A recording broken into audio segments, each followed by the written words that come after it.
ادھر حکومت کی جانب سے عید کے بعد عوام سے عیدی بٹورنے کا پلان بھی سامنے آ گیا ہے۔ پیشگی اطلاع دے دی گئی ہے کہ جنگی صورتحال کے سبب پیٹرولیم مصنوعات مزید مہنگی ہو سکتی ہیں۔ بچت منصوبوں کو اپنا کر معاشی بگاڑ سے بچنے کا مشورہ دے رہے ہیں۔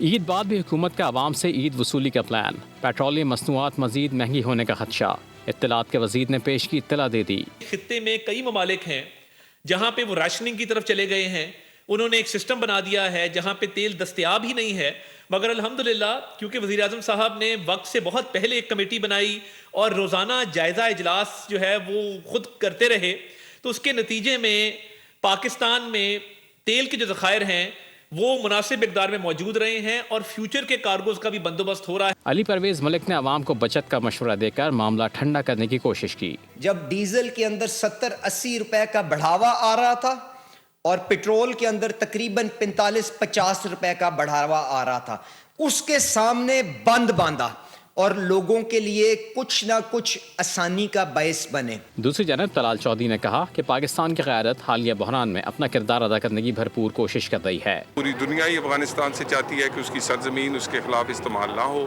اور کسی صورت ہم بھی یہی چاہتے ہیں کہ ہمسائیت کے طور پہ کہ ان کی سرزمین جو ہے وہ دہشت گردی کے لیے استعمال نہ ہو۔ سرحد پار دہشت گردی کے ڈھانچے کے خاتمے تک آپریشن غزب الحق جاری رہے گا۔ سبسکرائب کریں اور بیل دبائیں تاکہ کوئی خبر رہ نہ جائے۔